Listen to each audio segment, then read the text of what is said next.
Bienvenidas, bienvenidos un día más a Libros y Gatos. Hoy traigo un programa que no lo podéis perder, la verdad, es muy interesante. No es ninguna técnica de marketing para que me deis likes, para que se haga viral y empecéis a compartirlo. Nada, dejaros de estas tonterías. Así que vamos al lío. Bien, el libro, como comentaba, es muy especial porque se trata, en este caso, de la historia no contada sobre Vivian Maier. Si no te suena este nombre o si a lo mejor has clicado aquí porque ya la conocías, te hago un resumen un poco rápido para ponerte en antecedentes y a partir de aquí explicar el libro. Pues bien, la historia, o seguramente te habrá llegado, fue una fotógrafa que vivió en Estados Unidos y salieron a la luz una serie de fotografías que tenían una calidad excelente, de los mejores fotógrafos a nivel de calle, o más conocido como street photography. El libro que presenta, o que presenta como si lo presentara yo, ¿no? El que me he leído, se llama Revelar a Vivian Maier, la historia no contada de la niñera fotógrafa. En este caso está escrito por Anne Marks. Según pone aquí en la carátula, yo sinceramente no tenía ni idea. Fue directora ejecutiva de grandes empresas y directora de marketing del Dow Jones, de Wall Street Journal, durante más de 30 años. Tras jubilarse, su afición por la genealogía la impulsó a poner en práctica sus habilidades de investigación y análisis, y desvelar sobre todo la misteriosa vida de la fotógrafa Vivian Maier. Bueno, si os interesa, o a final del capítulo, es muy interesante también ver el documental, hay dos concretamente, que hicieron sobre Vivian Maier. Pues uno de ellos, que se llama Buscando a Vivian Maier, os lo recomiendo. Así que, cuando acabéis de escucharlo, si os ha interesado todo el tema, no dudéis en buscarlo. Vale, ya empiezo, ya que me empiezo a enrollar y no paro de contar tonterías y al final no acabo de explicar ni de qué va el libro, ni de qué es esta porquería, ni qué me estás contando. Vale, pues os sitúo. La historia empieza en el año 2007. En la típica subasta de los programas estos que no sé si veíais de trasteros, pues allí se encontraba el protagonista de nuestra historia. Se llamaba Malov, era un joven de unos 27 años en aquellos tiempos. Por lo que pone en el libro, al parecer le gustaba todo el tema del mundo del arte e incluso por lo que comenta no pudo llegar a estudiar y se dedicaba a trabajar. Entonces en esos momentos buscaba imágenes para hacer un libro sobre la ciudad de Chicago. Entonces encuentra uno de los lotes que contiene bastantes fotografías de edificios, un montón de carretes y empieza a pujar. Consigue ese lote y se da cuenta de que el lote no está completo, sino estaba partido en muchos más lotes. Así que en un impulso, o más bien, no sé, a lo mejor una corazonada, empieza a comprar al resto de compradores que habían comprado o había algo de ese lote completo, toda la parte. Lo que pasó fue que Malov se quedó una parte muy grande, digamos, de lo que sería la colección en este caso de Vivian Maier, pero también había otro comprador, en este caso se llamaba Jeffrey Goldstein, que también compró una parte bastante importante, pero no tanto como Malov. Para poneros un poco en situación y veáis el volumen de la colección, estamos hablando que son más de 140.000 imágenes, muchas de ellas, por no decir que había casi como un 30% que estaban en carretes, por aquí pone en el libro cantidades del 65% en negativos y solo el 5% en papel. O sea, os podéis imaginar la barbaridad del trabajo que sería una vez Malov coge, digamos, toda esa cantidad, ese volumen de negativos y se da cuenta de la calidad que tienen y claro, al final eso es un dineral, ¿no? Imaginaros revelar esa cantidad de negativos. También hago un inciso y contar que Malov no tenía una experiencia como fotógrafo a la hora de poder revelar las cosas o más que nada lo miraba con un ojo a nivel crítico con una persona que tiene más sensibilidades artísticas o que puede ver algo de calidad. Entonces, por aquella época, me imagino que ya pasaría 2007, nos ponemos 2008, 2009, si no recuerdo mal. Y bueno, ahora ya sí que hablo de Abuelo Cebolleta. No sé si os acordáis de Flickr. Bien, para que no lo sepa, Flickr era, por así decirlo, una red social muy enfocada a la fotografía, tanto de una forma amateur como incluso más profesional.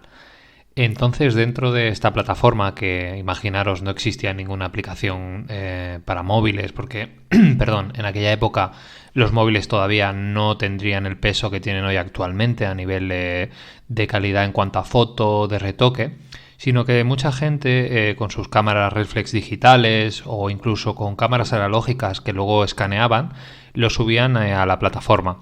Entonces aquí se organizaban mediante una serie de grupos en función a, pues yo qué sé, me gusta el paisaje, pues el grupo de paisajes, ¿no? Y ahí se generaban debates e incluso la gente pedía opiniones.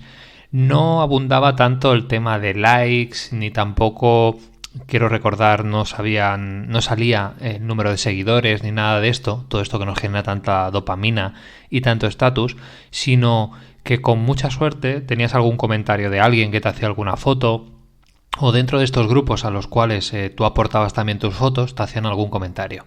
Bueno, a todo el rollo este. Entonces Malov sube unas primeras imágenes que había escaneado y a partir de ahí también hace una página web. Entonces en uno de los grupos, en este caso relacionados con la fotografía de calle, Street Photography, pide consejo de lo que ha encontrado, qué puede hacer y cómo, digamos, lo puede gestionar. Porque imaginaros, eran más de 140.000 imágenes, muchas de ellas estaban en carretes, había que revelarlas, él realmente no tenía ni idea de cómo se revelaban ni de fotografía, porque claro, cuando tienes un archivo así de grande y con esa calidad, no podrías ir a un Photoprix o, bueno, no sé, y decir, oye, revélame todo esto. Claro, son carretes que a lo mejor hace 30 años o un montón de años que no se habían tocado, entonces no todo el mundo tiene la capacidad a nivel técnico de poderlos revelar, entonces es algo bastante costoso. Sí que es verdad que Malov, yo creo que, o como comenta en el libro, un poco por buena fe o un poco por inexperiencia, tiró un poco para coger más recursos. Entonces, por eBay, por ejemplo, puso a la venta algunos carretes, luego también se animó a revelar fotos y a venderlas. Claro, pensaréis, bueno, es una foto, es algo artístico, entonces se puede vender tal cual. Pues bueno, yo tampoco tenía ni idea, pero leyendo el libro, la teoría es que, por ejemplo, un fotógrafo cuando hace la foto, lo que más valor tiene a nivel de coleccionista o en este caso críticos o bueno, los que lo van a comprar, es que sea el propio autor el que se encargue de hacer el recorte de la foto, ¿no? Es como si tenemos un lienzo enorme y es el pintor el que selecciona la parte que quiere mostrar. Entonces, claro, Malov, de buena fe, recortaba las imágenes en función a, bueno, creo que a nivel estético queda bien así, pero realmente estaba modificando, en este caso, la obra de Vivian, que realmente ya no sabíamos si lo iba a hacer así o no. Entonces, en este caso sí que pierde, digamos, esa propiedad. Bueno, luego vamos a otro tema y luego ya iremos en profundidad a Vivian, así algunas cosas. Entonces, como comentaba, otro protagonista que no había mencionado hasta ahora, que era Jeffrey Goldstein.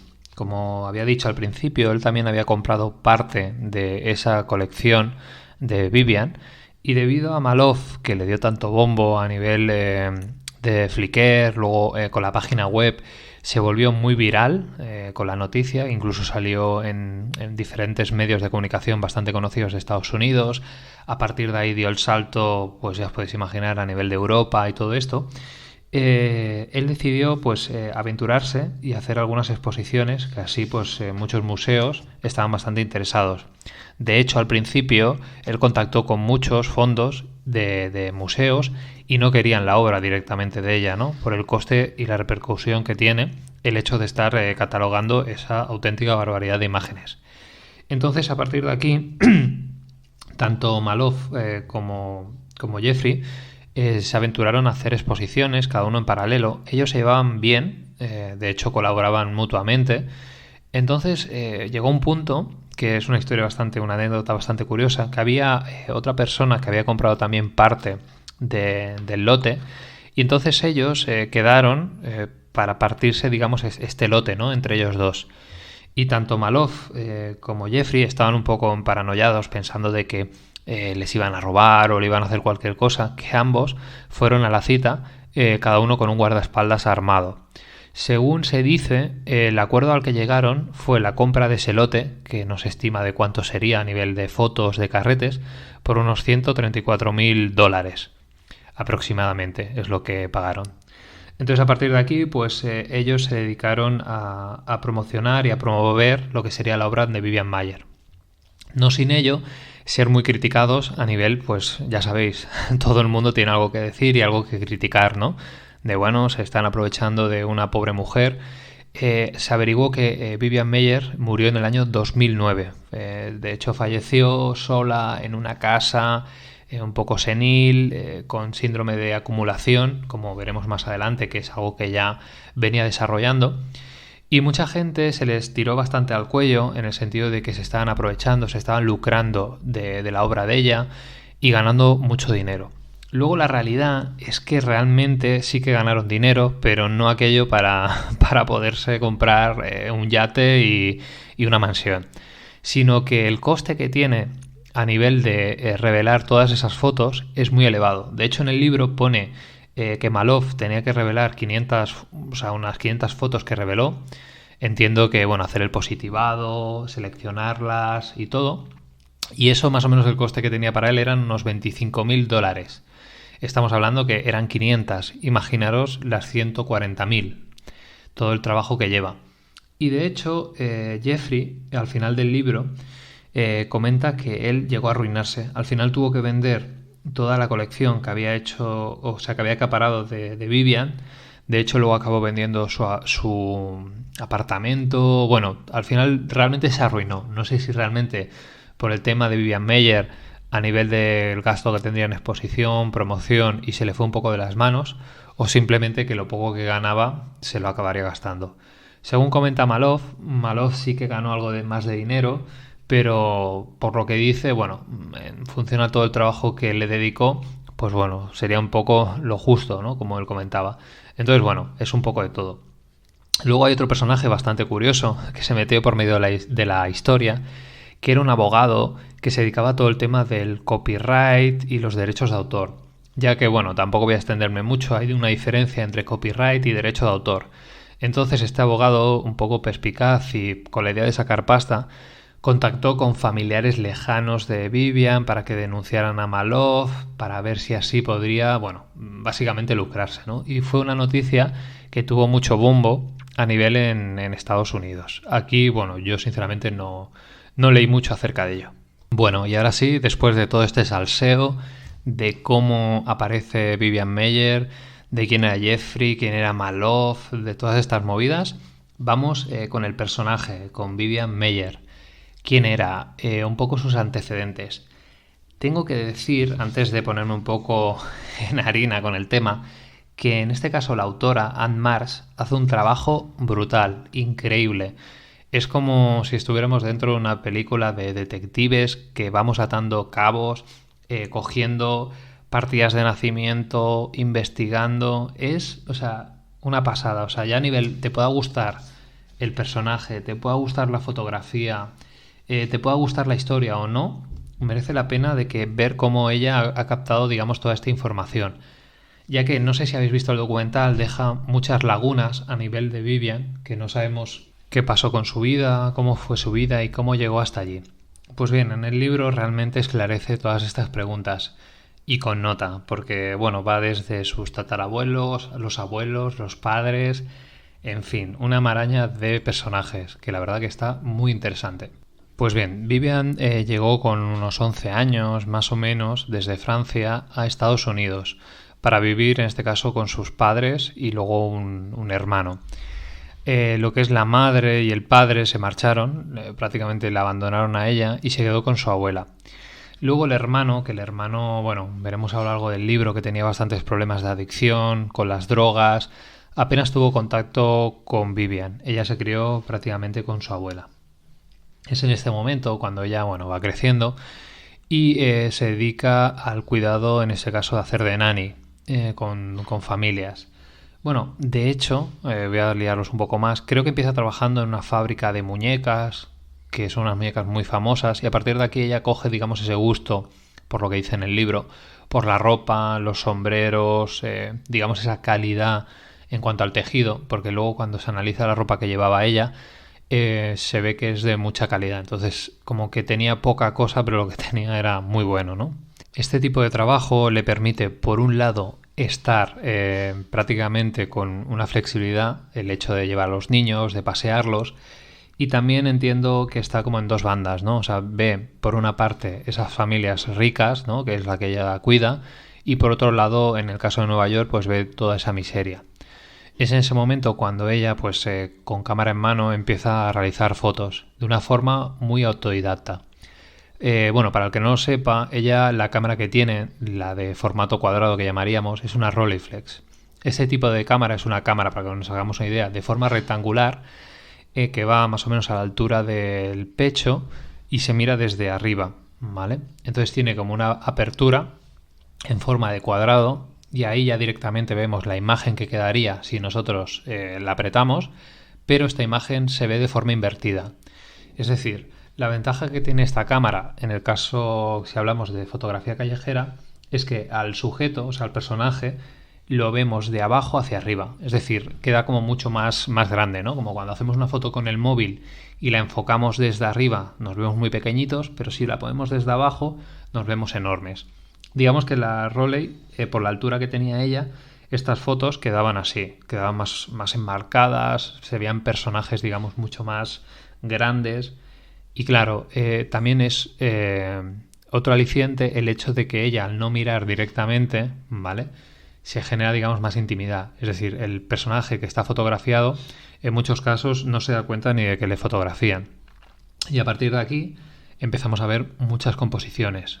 Sobre todo la ventaja de fotografía de calle es que todo, o sea, no está nada preparado. Es ella va andando por la calle, ve esos personajes, esas personas que interactúan y a partir de aquí ella las congela en el tiempo. De una forma que las pone en un contexto, que a lo mejor bien puede ser en ese momento, que están hablando, que están discutiendo o simplemente que están con la mirada perdida, no sé. Y entonces ella capta esa esencia o ese momento. Cuando vemos sus fotos vemos una cantidad de estilos diferentes, pasando por el retrato, el paisaje, luego vemos sobreexposiciones a nivel de diferentes imágenes, reflejos de ella en espejos, que a la vez también se reflejan otros personajes. Yo os invito sobre todo a que hagáis un recorrido en el Google mismo y pongáis Vivian Maier y hagáis un recorrido por todas las fotos. Veréis una cantidad de estilos increíbles. Sobre todo, por ejemplo, hay una parte que me encanta, que es en el tema de detalles. Es decir, aísla partes o zonas de la foto, como pueden ser manos, espaldas, y le da como una historia, ¿no?, que contar. Es mítica, por ejemplo, una de sus fotos, que incluso está borrosa, apenas se ve, que es una chica con un vestido blanco muy grande que va directa hacia un coche, en este caso se ve como un Cadillac, y en el fondo se ven las luces, todas movidas.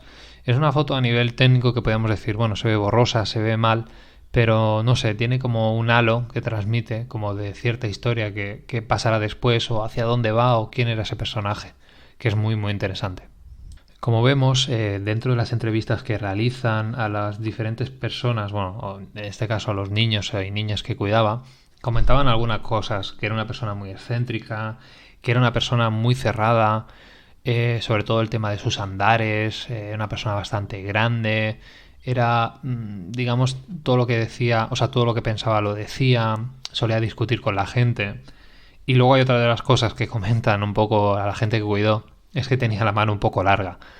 Algunos niños a los que cuidaba pues le pegaba algún azote o incluso no tenía ningún reparo en aplicar castigos físicos. También comentaban que sentía mucho miedo hacia los hombres o incluso el hecho de poder hablar con ellos o incluso no se le conoce ningún tipo de relación a nivel amorosa, sino que siempre ha estado ella sola. Sobre todo me pasa que cuando vi el documental, el que comentamos anteriormente, me hice una idea y pensé, jolín, una persona así, ¿no?, con esa calidad, con esa habilidad, ¿cómo que si te gusta tanto la fotografía no dio el salto a exponer o incluso a poder vivir de ello? Y es como una pregunta que tenía, ¿no? O sea, sentía como cierta pena de, jolín, mira cómo ha acabado como en la miseria, realmente ha sido una persona solitaria, triste, no ha tenido una vida plena, ¿no? Es lo que me transmitía bastante ese documental. Luego al leer el libro sí que me he dado cuenta que era todo lo contrario. Ese pensamiento que a lo mejor yo me había ideado, ¿no?, en mi cabeza, es todo lo contrario. Ya que en el libro vemos esta Vivian que viaja, estamos hablando de los años 60, que muy pocas mujeres podían viajar solas, y ella viaja prácticamente por toda Europa. No tiene ningún reparo en cambiar de familia, en este caso el trabajo es el mismo, pero de moverse, digamos, de ciudades, ¿no? Y gracias a esto, pues ella también descubre diferentes tipos de personas o incluso en diferentes zonas, ¿no? Y todo el rato ese contraste. Uno de los contrastes más grandes, de lo que realmente, bueno, se habla, pero no se habla lo suficiente, es sobre el tema de la segregación racial en Estados Unidos, de todo el racismo que había, y ella en muchas fotografías aparece ese mensaje. De hecho, ella fue bastante activista con este tema y luego con el tema también de los indios en Estados Unidos, si no recordáis mal, los tienen agrupados, como ellos llaman, en reservas. Cosa que me parece también bastante raro, o incluso la palabra suena como que los tienen ahí encerrados y les han dado esas tierras para, bueno, tenerlos un poco contentos. Pues Vivian en algunas fotos aparece con algunos indios, incluso posando con ellos, cosa bastante rara cuando ella realmente no era el eje principal de sus fotos, en algunos casos sí.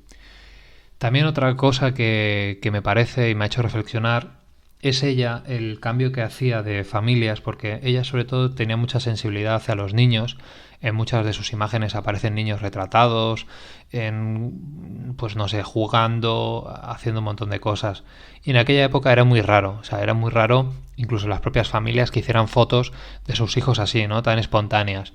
Cuando la típica foto era la familia agrupada, puesta expresamente para posar, este tipo de fotos, ¿no? Y ella hace totalmente diferente.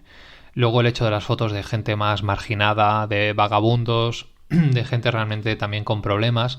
Claro, aquí entraríamos en un debate ético, si esto está bien o no está bien, pero bueno, al final es algo que cada uno pues tendrá su propia opinión.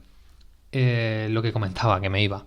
El hecho de que ella estuviera con familias, pues a lo mejor 6 años, 7 años, hasta que los niños crecían, claro, yo ahí me planteo el vínculo que se genera a nivel emocional, que ella los ve crecer y rápidamente ya se tiene que deshacer, digamos, de esa afectividad, ¿no? Que ella, de una forma más o menos que podemos interpretar que les da, pese a que comentábamos que, bueno, que tenía la mano un poco larga y alguna leche le pegaba a uno, pero sí que es verdad que luego eso, cómo ella lo podía afrontar. Entonces llegó un punto que ella conectó con una de las familias y con los hijos de una forma muy fuerte. Tanto que incluso en el libro, o al menos la sensación que me da, es que los quiso incluso como familia propia. De hecho, luego a lo largo del libro, conforme ella ya se separa, es esta familia la que luego le da ayudas cuando ella necesita dinero, porque como comentaba, Vivian le encantaba viajar. De hecho, viajó por toda Europa y una de las veces que se quedó sin dinero acudió también a esta familia. Incluso cuando ella, digamos, ya está en una edad ya que no puede trabajar, también va y solicita su ayuda de esta familia. Ella, perdón que me voy un poco por las ramas, acabó en la ciudad de Chicago. Comentamos que empezó en Nueva York, viajó por varias ciudades, pero al final se asienta en Chicago, que es donde pasó la mayor parte de su vida. Y es aquí cuando da el caso con otra de las familias, que en este caso creo que ella es fotógrafa y él también algo relacionado con el mundo de arte, pero aún así ella nunca muestra sus fotos. Era muy reacia. Tenía una habilidad, en este caso más de acumulación, que podríamos llamar el síndrome del acumulador, que según aquí aparece en el libro, me parece también una descripción bastante interesante, que comenta que el doctor Ryan Frost, que supuestamente es una autoridad mundial en el trastorno de acumulación, explica que los acumuladores pueden ser extremadamente inteligentes y que algunos tienen tal creatividad visual que pueden ver y apreciar características de los objetos que pasan inadvertidos para los demás, quizá por su énfasis en las cualidades visuales y espaciales. Como comentábamos, Vivian acumulaba sobre todo objetos que entraban en categorías de papel, folletos, propagandas, libros, periódicos, fotografías. Todo esto lo acumulaba. Era tal la cantidad que acumulaba que en algunas casas en las que vivía lo que era el suelo se llegaba a hundir de la cantidad de periódicos y de todo lo que llegó a acumular.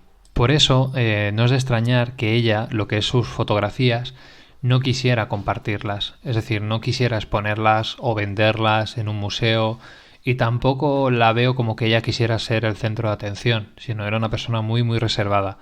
Tanto que muchas veces en algunas de las familias que preguntaron a posteriori no sabían ni siquiera que hacía fotos. De hecho, en la fotografía, volvemos otra vez al hilo, vemos esta evolución como ella es muy autodidacta. En cuanto a cámaras, pasó de las Rolleiflex, luego a unas Leica, Para que os hagáis una idea, las Leica sería como el Ferrari de las cámaras. Y tanto en aquella época como en la actual son de las cámaras más caras que hay en el mercado. O sea que ella también tenía que hacer un esfuerzo a nivel de ahorro para poderlas conseguir. Y luego el hecho también de revelar las fotos, que si ya entendemos que era bastante caro, tampoco ella era muy habilidosa a la hora de hacer las copias en papel. De hecho tenía muy pocas, todas eran negativos y en algunos casos ni siquiera los había positivado, o sea, estaban en el carrete. Y bueno, como todo artista, pasa por momentos mucho más creativos. En el libro comenta que los años 60 podría ser su época de más producción y con una habilidad que cada vez va a más, como se puede ver en las fotos. Y luego llega una época que está más parada, que deja de hacer fotografías y luego ya cuando se hace mayor y ya jubilada, más. O sea, es decir, deja de hacer nada de fotografía. De hecho, ya su trastorno va cada vez más grave, ya es una persona que se encierra más en sí misma, apenas ya tiene contacto con el resto de la gente y sus últimos días los dedica a estar sentada en un parque, a discutir con la gente y a ser esa persona extraña que todos los vecinos la conocen, pero muy pocos hablan con ella. Y bueno, mi conclusión final un poco sobre su historia, sobre su vida. Creo que analizando ya todo, un poco todo en bloque, tanto toda la información que hay en el libro, que por cierto no lo he desgranado todo, aprovechar y leerlo, es que realmente ella sí que vivió una vida plena. Aparentemente, o la percepción que me da a mí, es que era una persona triste, que realmente no tenía familia, no llegó a formarla, pero sí que es verdad que estuvo en todas esas familias, aportó algo a todos esos niños a los que cuidó, disfrutó también con esos momentos, viajó muchísimo, hizo muchísimas fotos que tal vez bien por el síndrome que comentamos de acumulación o sus trastornos que tal vez podría tener, y luego ese problema a nivel comunicativo en el sentido hacia los hombres, hacia realmente si ella quería ser una artista o se veía como una profesional o quería ir más allá de la fotografía y no lo hizo, fue seguramente porque realmente no quiso. Entonces no es una persona por la que tengamos que sentir cierta pena o decir qué mala suerte tuvo, sino al final, dentro de la felicidad, cada uno o el éxito lo puede vivir de una manera u otra. Vivian fue exitosa, fue feliz, no fue feliz, hizo lo que quiso. Claro, aquí no está ella para decirlo. Estamos solo nosotros para poderlo juzgar y verlo desde nuestra perspectiva, ¿no? De pensar que tal vez podría haber sido muy famosa, pero ¿cuántos artistas, incluso fotógrafos, pintores, escultores, se quedaron en la miseria y a posteriori su obra salió? Pues en el caso de Vivian considero que realmente su obra ha tenido la suerte de poderla rescatar, que se juntaron, en este caso, personas que bueno, vieron algo diferente y se esforzaron por dar a la luz esta obra y que sin ellos seguramente esto pues estaría destruido o no podríamos estar hablando de Vivian. Y es verdad, yo creo y considero que Vivian Maier al final acabará pasando a la historia de la fotografía como una mujer que realmente captó ese momento, esas escenas, y bueno, quién sabe, a lo mejor será referente de futuros, en este caso, personas, o bueno, digo personas, artistas, que vean en su obra pues alguien a quien emular, o incluso algunas técnicas que quién sabe que vuelvan a aparecer otra vez de nuevo. Y bueno, ya como última opinión personal, por si alguien llega ya aquí hasta el final, que no creo que llegue nadie, pero bueno, sí que no sé si a lo mejor es a mí o en general, que es que el mundo de la fotografía ha llegado ya a un punto que me ha saturado. Me quiero explicar, es el tema por ejemplo del caso de las redes sociales, TikTok, Instagram, cuando esto todo empezó a implosionar y todo el mundo empezó a hacer fotos absolutamente de todo, sin un tipo de, no de estilo tampoco, pero sin ningún tipo de cuidado a nivel tal vez de imagen o todo, llegó un punto ya de saturación que es como que me cuesta ver el sentido ahora actual de la fotografía que se pueda hacer. Es decir, prefiero ver fotos que han tenido esfuerzo. En este caso el esfuerzo hablamos de nivel material, porque cuando os digo 140.000 fotos, claro, a mí me sorprende porque son fotografías analógicas, pero ahora en el mundo digital 140.000 pues realmente no es tanto, ¿no? Hay gente que puede llegar a hacer muchísimas más, ¿no? Pero bueno, sobre todo es apostar por la calidad. Y bueno, sin más, ya me despido. Os recomiendo sobre todo que veáis el documental. Si podéis haceros con el libro, echarle un vistazo, la verdad que merece la pena a nivel de toda esa búsqueda que ha hecho la autora para ponernos en situación del personaje. Y en el libro también aparecen fotografías que algunas son bastante inéditas. De hecho, no salen ni en los libros de Malouf ni de Jeffrey, que están también bastante interesantes. Y luego otra crítica que voy a hacer el tema del libro, y es que me cuesta muchísimo leer cuando es en satinado. El libro, pues aprovechan, digamos, el satinado para poder imprimir lo que son las fotografías que aparecen en el libro, pero también para el texto. Y el problema es que para el texto, al menos a mí, no sé si al resto le pasará, es que brilla y cuesta un poco más de leer. Pero bueno, es una tontería. Y nada, sin más, me despido. Espero que os haya gustado el capítulo y nos vemos con otro libro, porque esto ha sido Libros y Gatos. Gracias y hasta la próxima.